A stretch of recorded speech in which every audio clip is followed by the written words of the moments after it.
தயாநிதி மாறன் தொடர்ந்துள்ள அவதூறு வழக்கில் இருந்து விடுவிக்க கோரி இபிஎஸ் மனு தாக்கல் செய்திருந்த நிலையில் சென்னை சிறப்பு நீதிமன்றத்தில் மனுவை திரும்ப பெற்றுக் கொண்டிருக்கிறார் இபிஎஸ். கூடுதல் விவரங்களை செய்தியாளர் மதியழகன் வழங்க கேட்கலாம். மதியழகன், வணக்கம். முழு விவரம்.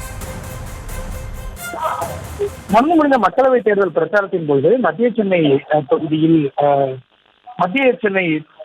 தொகுதியில் தேமுதிக வேட்பாளர் பார்த்தசாரி ஆதரித்து பிரச்சாரம் செய்த அதிமுக பொதுச் செயலாளர் எடப்பாடி பழனிசாமி மத்திய சென்னை இந்தியாக இருந்த தயாநிதி மாறன் தொகுதி மேம்பாட்டு நிதியை முறையாக செலவிடவில்லை என குற்றம் சாட்டியிருந்தார். இந்த பேச்சுக்கு எதிர்ப்பு தெரிவித்து தயாநிதி மாறன் எடப்பாடி பழனிசாமிக்கு எதிராக அவதூறு வழக்கு தொடர்ந்தார். உண்மைக்கு மாறாகவும் தன் பெயருக்கு களங்கம் விளைவிக்கும் வகையிலும் எடப்பாடி பழனிசாமி தவறான குற்றச்சாட்டை கூறியுள்ளதாக தயாநிதி மாறன் அந்த மனுவில் குறிப்பிட்டிருந்தார்.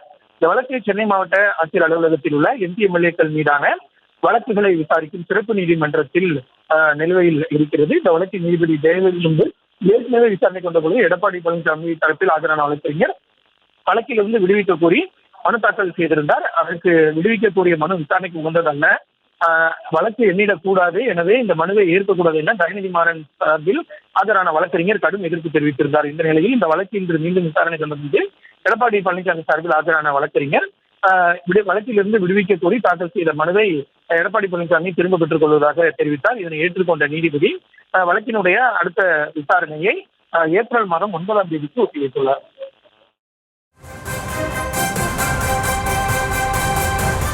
விவரங்களுக்கு நன்றி மதியழகன்.